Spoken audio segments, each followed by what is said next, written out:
Hello, everyone, and welcome to What's New in Cloud FinOps. This is a special interview episode with myself, Stephen Old, and my good friend. Franck Contrepois.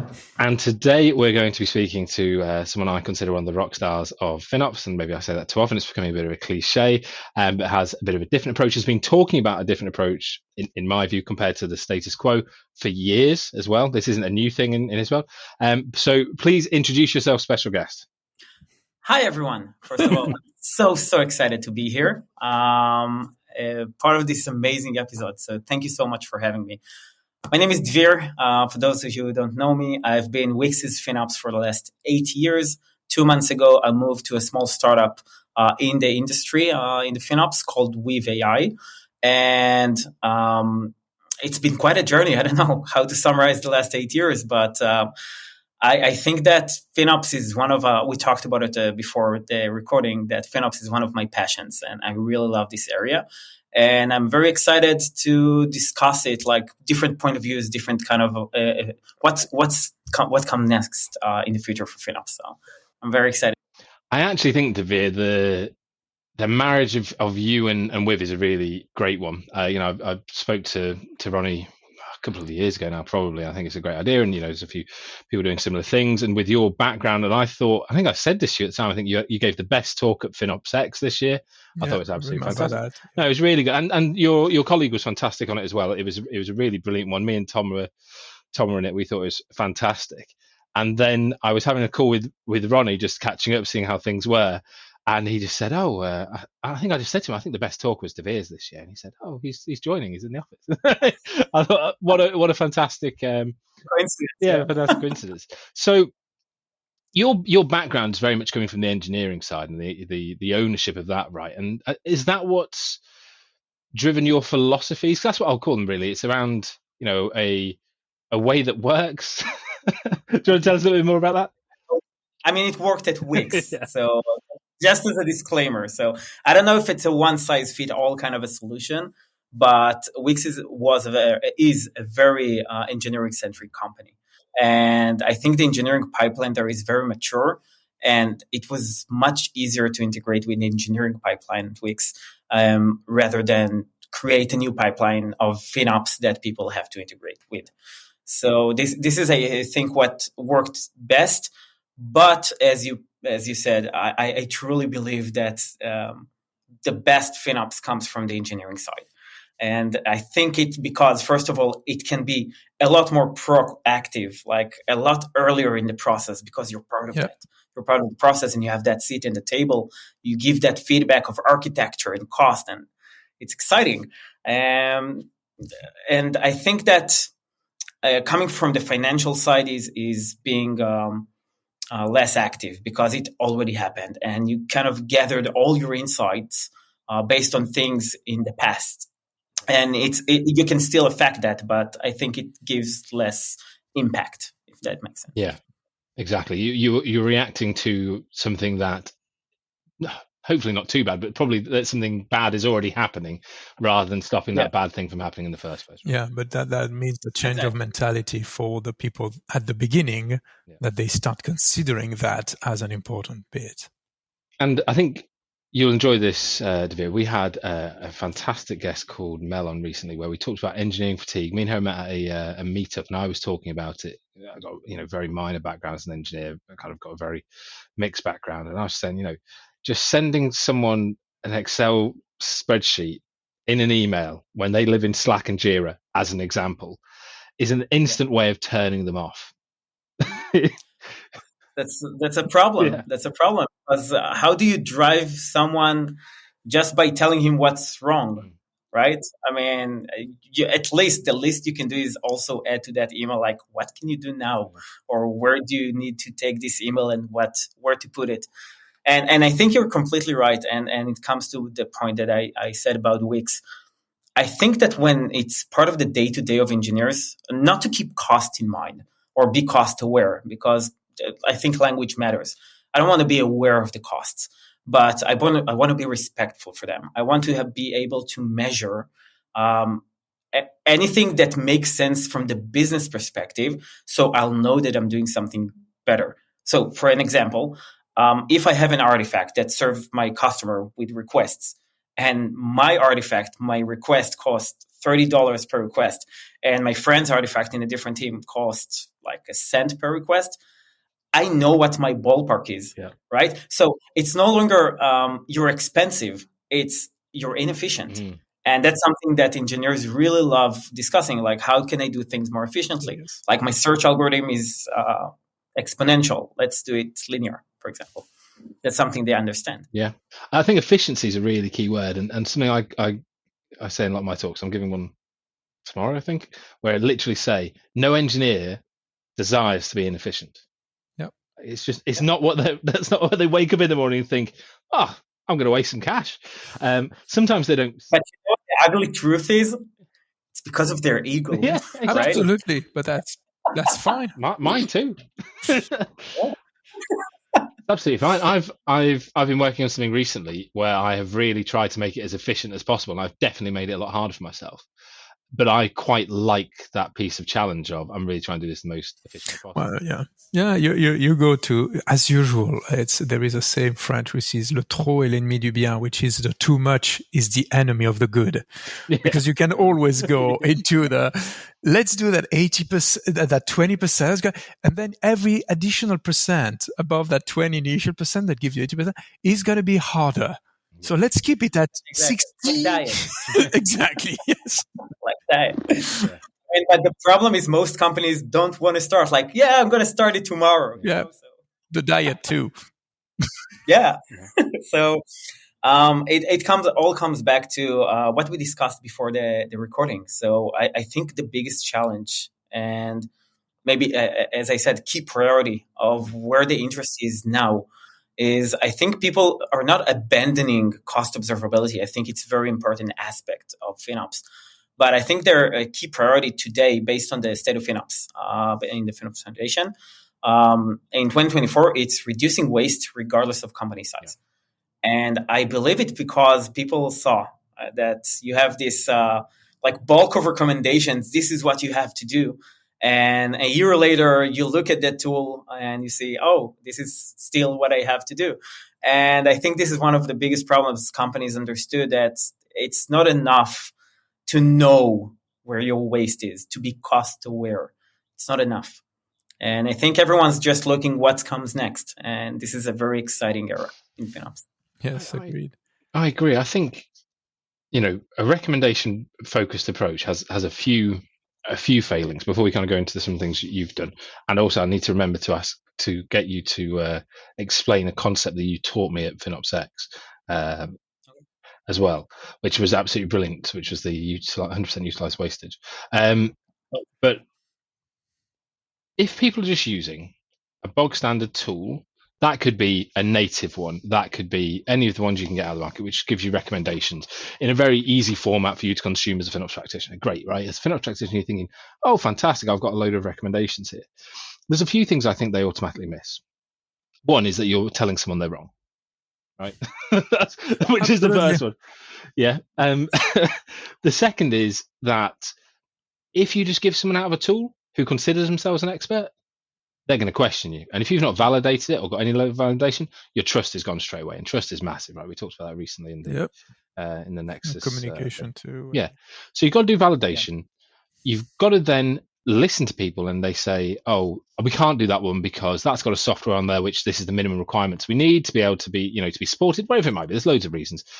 But the tool doesn't remove it for the most part. Most tools out there. So it's there again next month. And if it's one of the big ones and it comes up at the top again, people just kind of go, oh man, they're not listening. It's the same thing, same nonsense again. And then the biggest problem I see, and I honestly, when I speak to any tooling provider with all the research I do, I ask if they've solved this problem, because I don't think it's that hard. And actually AWS have solved it natively now. It's deduplication. Let's say you've got some recommendations for switching stuff off for right sizing and then doing RIs. And let's say they're $100 each. A boss lady sees that, they think, oh, there's $300 of savings, right? If I've had like perfect success and I switch all those things off on the left-hand side, right, $100 saved, 50% of my right sizing's gone. So now if I do all of that, I can save another 50. So I've done 150 out of 200 and I've done everything I possibly could. But now the things I can buy RIs for are less as well. So I might do like 175 I've done everything I can perfectly, and I'm still being told by the boss people that I've missed 125 of savings. You know what I mean? It's these kind of pieces. We've got to be a bit more intelligent. We can't just take these recommendations and think, oh, here, people upstairs, this is what you need to be seeing. People down there, you need to make this happen.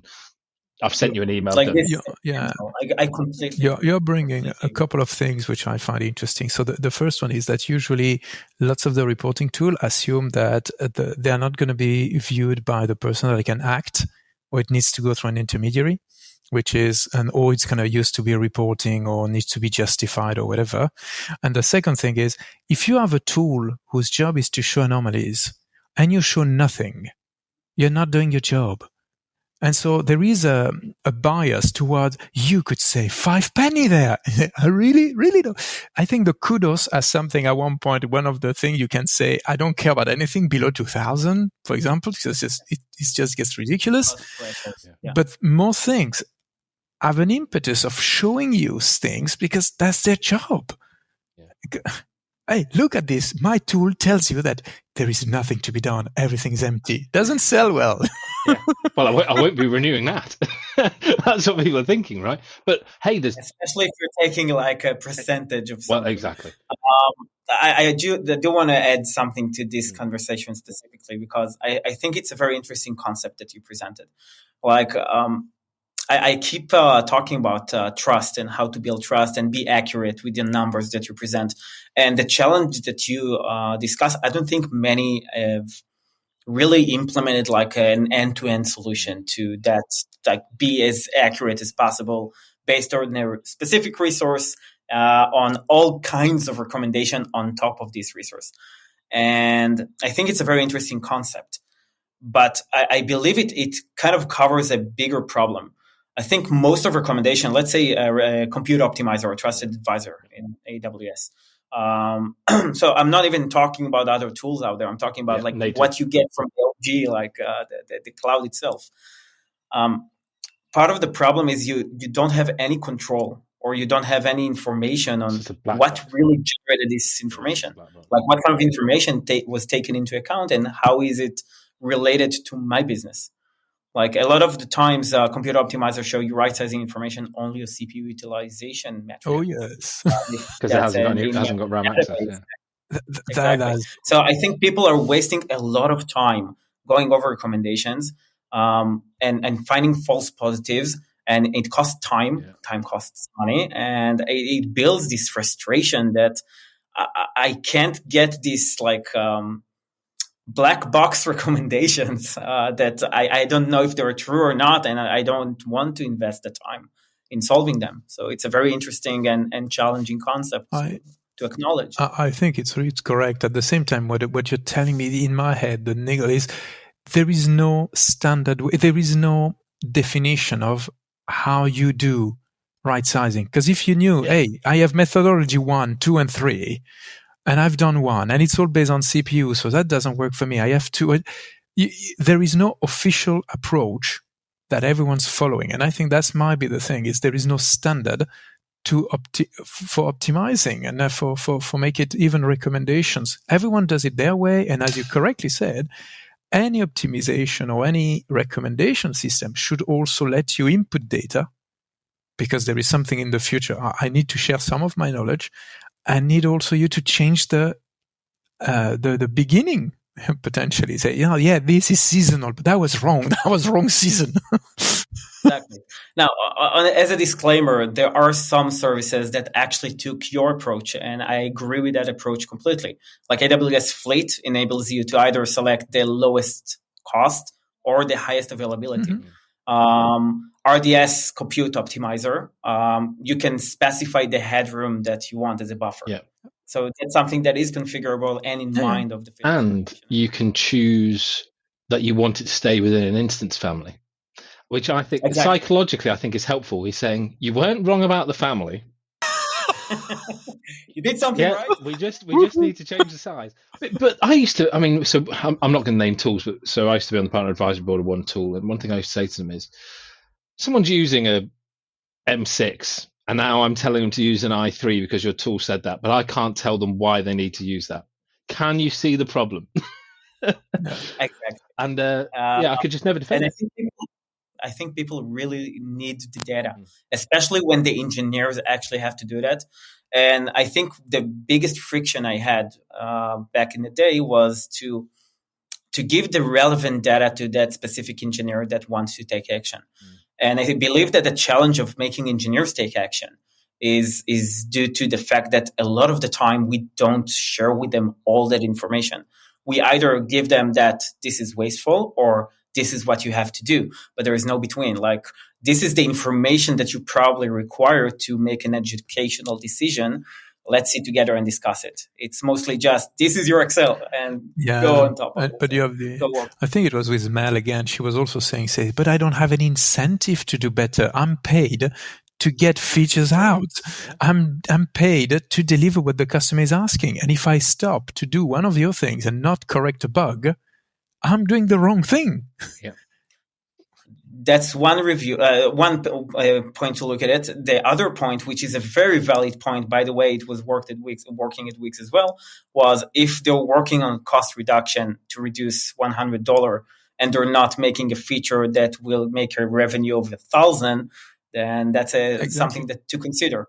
But this is the problem. Like, you either measure everything, so you have that metric, or you live in like a make-believe land that says, oh, no, I can make more money doing that. Well, it's not measurable, so let's do what I want. So. I did a maturity assessment on Friday, and the guy on it, he was absolutely fantastic. I won't name him because it will make it people able to work out the company. But he basically said, we gave people a load of visibility, and people went and started to do things to reduce their cloud costs. But they had no visibility of their people costs.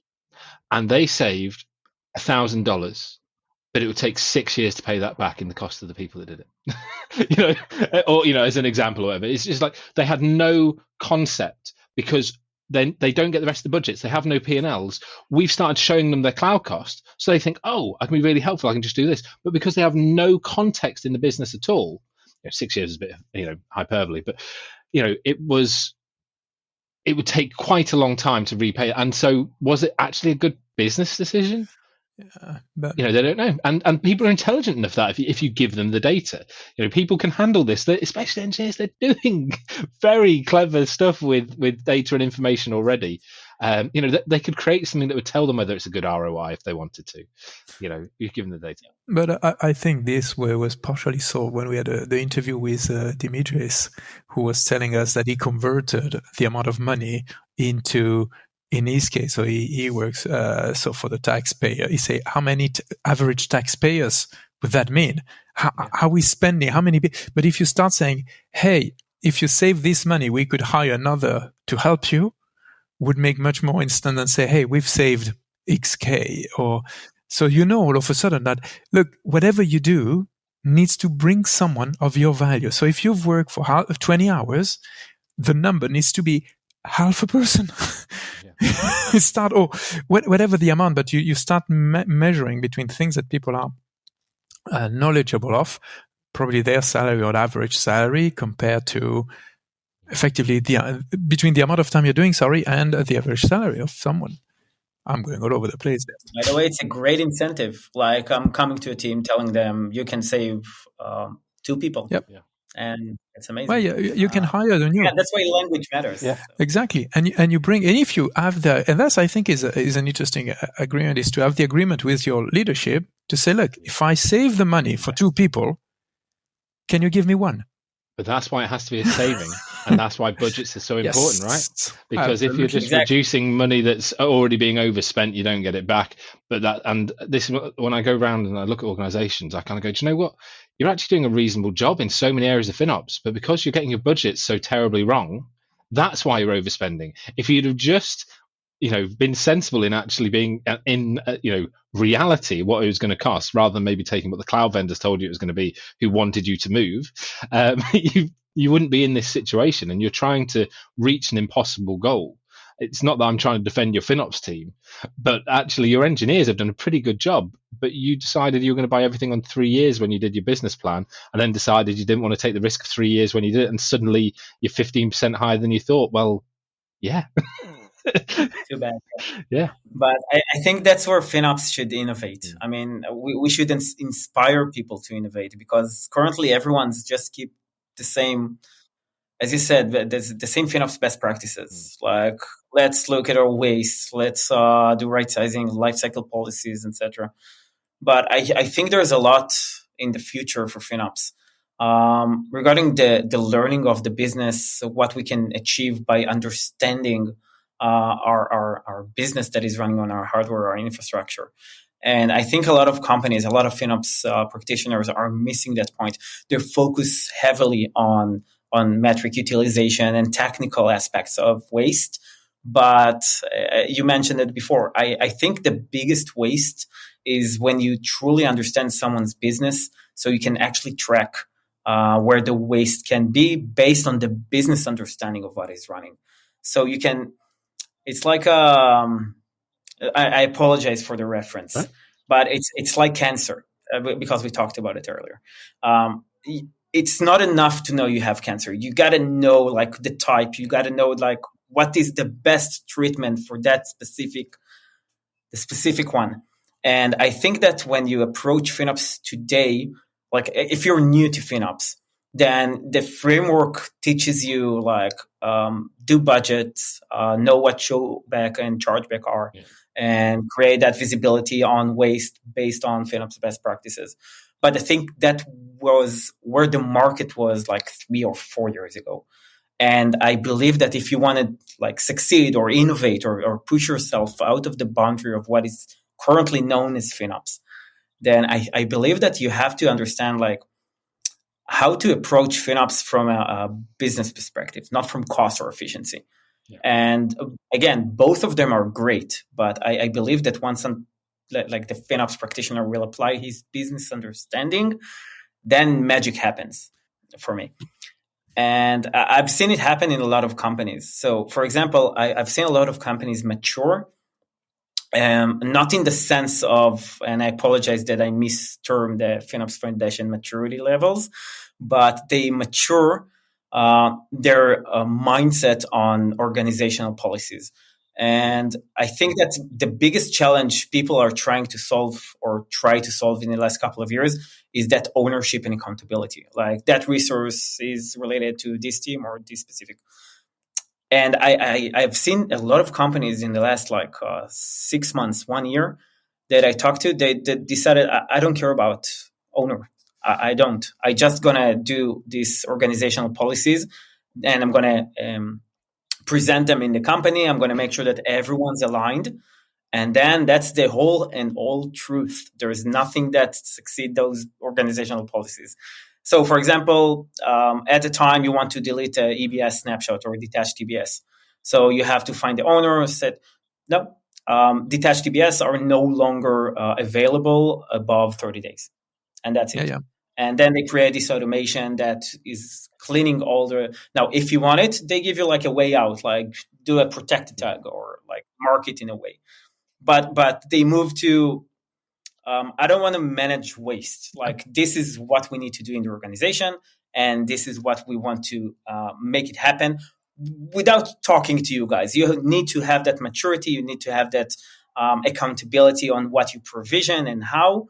And I believe this is a step in the right way, because we keep saying let's move shift FinOps left, and everyone's talking about, make engineers care about cost or money. And I believe that it's not about that. I believe that it's about making them responsible for their environment, for their actions, and be accountable for what they're doing. Like true SRE mentality, methodology, right?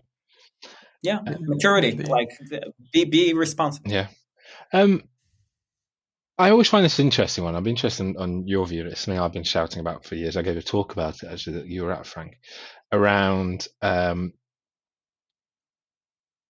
some tools that came to the market early, focusing on automation, totally ignored infrastructure as code. Yeah. And so therefore creating drift.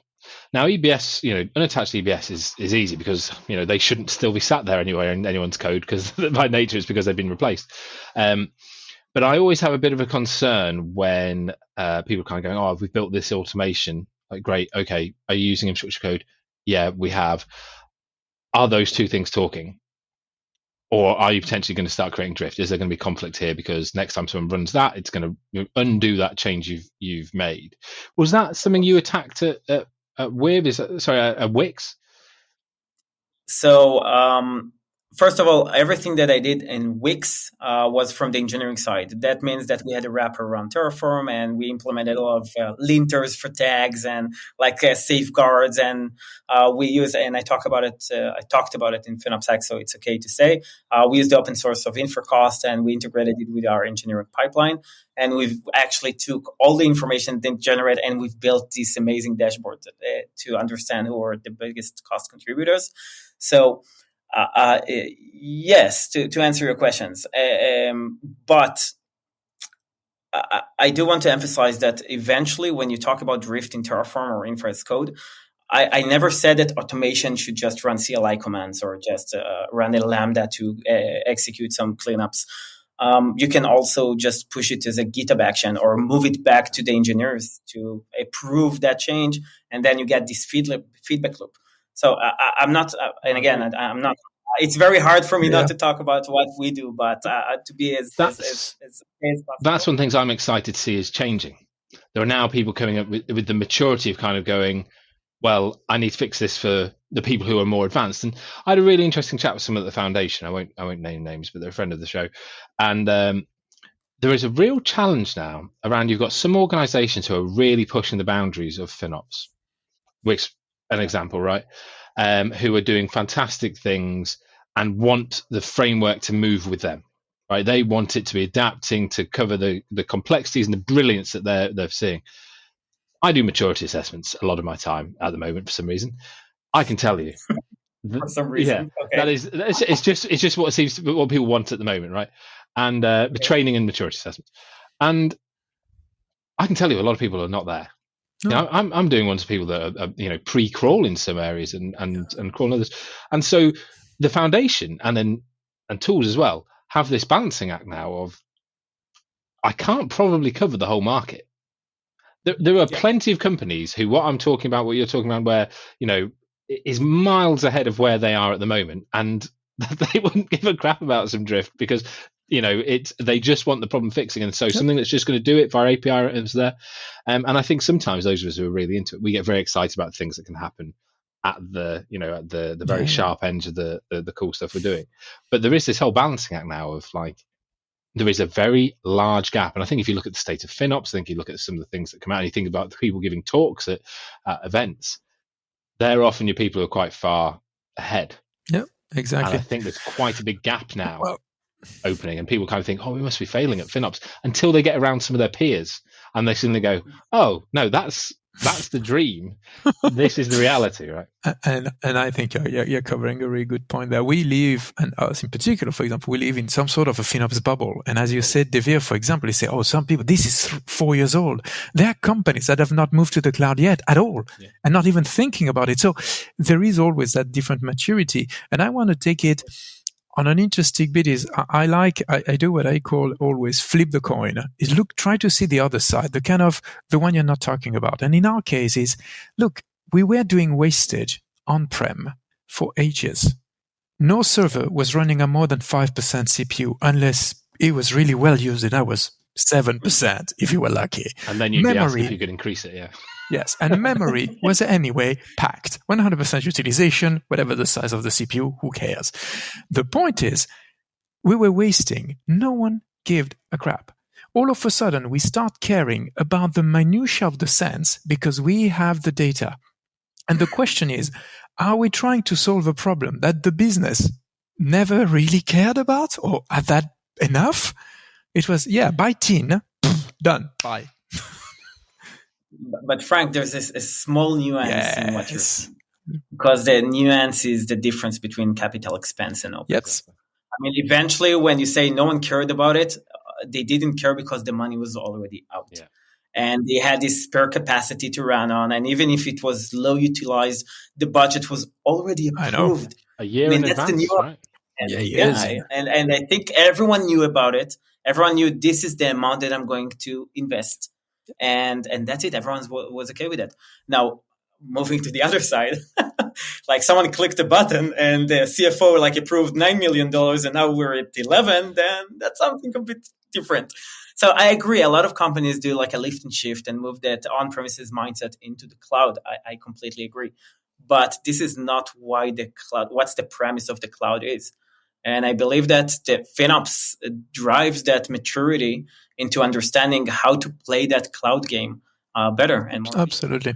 We all did talks, but yeah, one of the recent talk was about you need to have variability in the cloud. A good graph goes up and down continuously, because otherwise it's flat. You're not leveraging the cloud.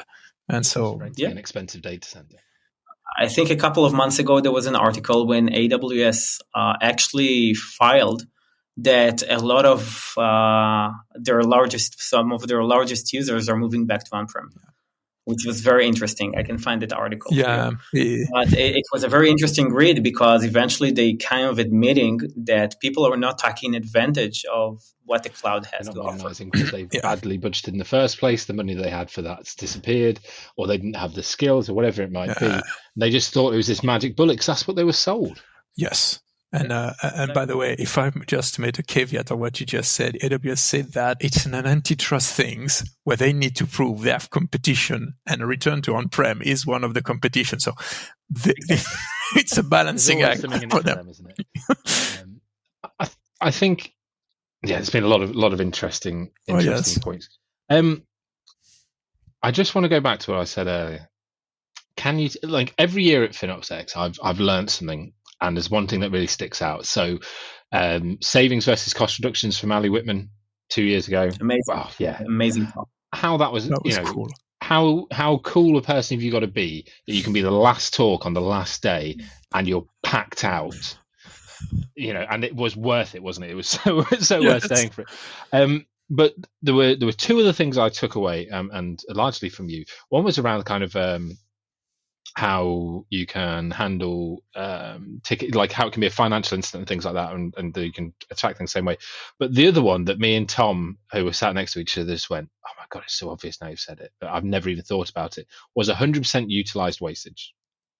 Can you tell the audience, because I've probably butchered it several times already, can you tell people what groundbreaking thought that you had that is 100% utilized wastage?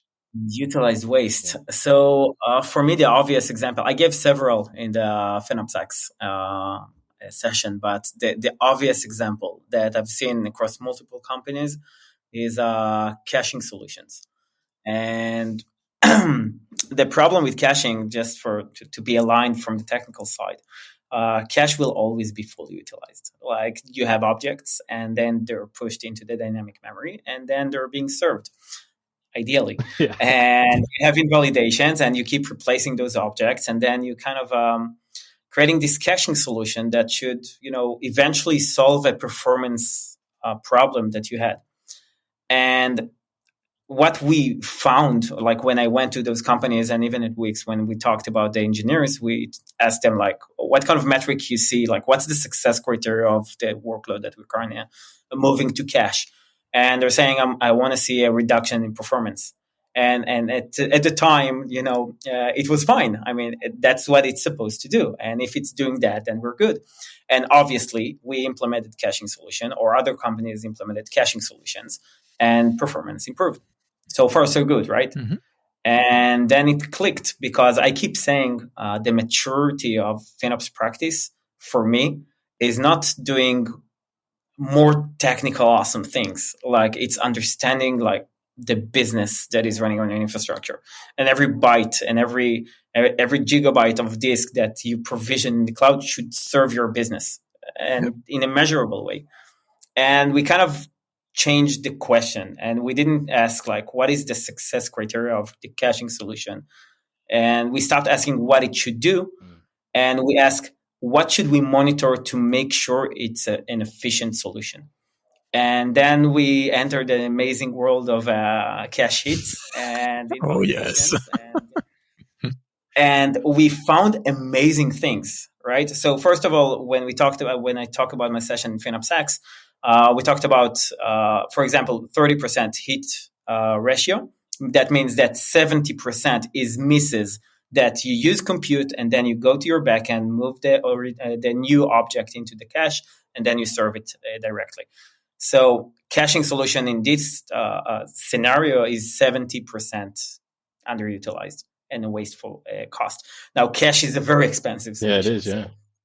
So it's a very quick win for companies to stop measuring the performance improvement, because obviously it should do what it meant to do, but they need to start asking, like, what is the efficient way of measuring what we do based on our business?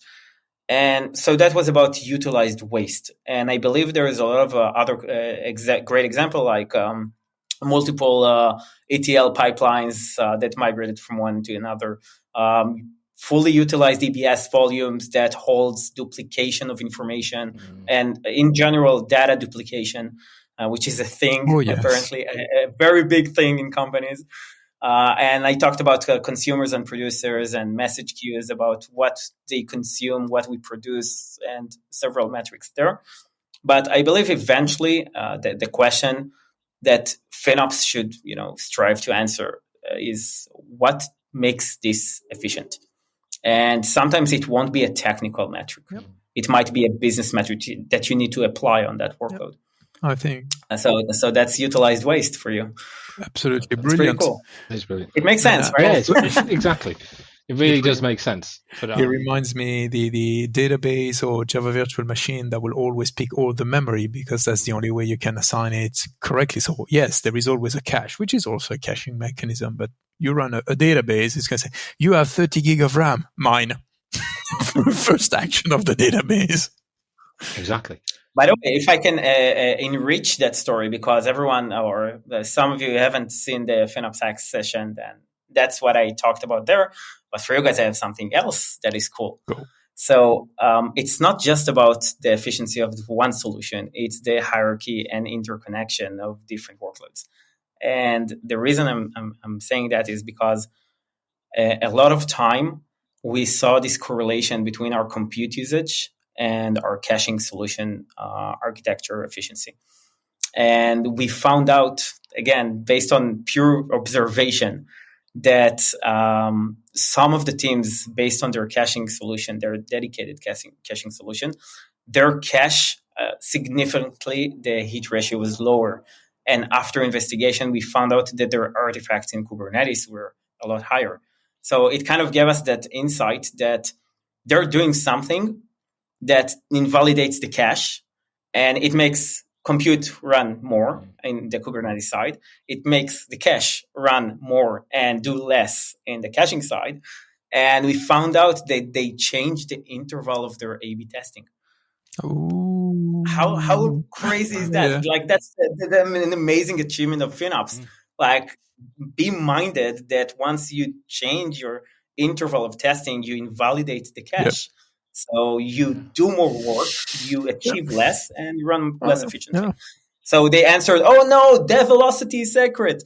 So we told them, "Yeah, but it costs a lot of money." So, the difference between doing A/B testing daily or weekly was mind-blowing. But that's what CI/CD also is for. They say, "Oh, you can do hundreds of deployment." I know that when I deploy for playing with static website, one of the things that static website does is invalidate all the previous cache. Absolutely every time if you're using a CDN system. You're starting again, aren't you? And so they say, if I do it hundreds of times a day, I'd better have lots of people coming to my website, or I'm wasting tons. Yeah. Oh, what a brilliant thought. Nice. Yeah, there we go. Learned something today as well. Yoo-hoo. That's why you're here. I'm very conscious of everyone's time. Yep. Any final thoughts, Dvir, that you'd like to share with the audience? You've given us so much already. Yep. But anything else you wanted to say today that you've not managed to? I don't know. There is so much. I don't know. We haven't talked about chaos testing in FinOps. We haven't talked about AI. So I don't know. So many topics. I think we've done well to do a podcast about talking about AI comparatively. It is everywhere, isn't it? Well, perfect. Well, thank you so much for coming on and sharing. We'll definitely have you back as soon as you're willing and able. I know you've got a lot going on, new job and everything going on in life. Last time I saw you, you were due a new baby to the family. And that's all going well. Wow. Thank you so much. Yeah. Congrats. It's everything all at once. Yeah. So. And he looks rested. I mean, you're not saying it, people, but he looks rested. I told you it's a light. I mean, I did the most amazing thing, and once I shut it down, like everything falls apart. I know that period. That was We used to work with a guy called Nick, who was a lovely human being, wasn't he, Frank? But he had the best camera setup in the world because he was a photographer in his spare time as well, and he came on just looking like an Adonis every time. But I never met him, so as far as I'm concerned, that's what he looks like. Because he's in the US. Like, this is the impression I want to give people, because when they look me in the eye, like in person, then it's a different figure. I'm going to see you in FinOps X, right? XC? I'm there. Frank's not. No, I'm not at XC. Oh, come on. I have people going for me at LevMed, or you're going to talk with some people from Strategic Blue. I think you'll find them funny. But they are fun. You've had the Ambassador Summit. You've got I have reInvent after that, and as I say, it's lots of burning brownie points with wife, and so then it's better to keep it. I was speaking to some of the foundation who said they had a Washington summit for 2 days, then across to, I think there's something in New York, then XE, then reInvent, and I was just like, no. And time zone is a killer. Not for Barcelona, but it's just doing 2 days or 3 days in Barcelona. It destroys your week. And in my case, I want other people. I'm trying also to have more people coming to reInvent, because I was usually the one holding the flag with James Mitchell. And now you're saying, oh, cool guys. Let's have someone new. Let's the new generation do the stuff. I'm happy not to travel. Well, yeah, where they think it's really cool to go traveling and do that when they don't realize the pains of it. And you're like, I'm done. Anyway, thank you, Dvir. That was brilliant. Yeah, thank you so much, Dvir. Thank you, Frank, for being here as always and having your great questions. And thank you, everyone, for listening. We will be back soon with the October news. Oh, my goodness. That'll be in a few days. So thank you and bye for now. Bye. Thank you so much.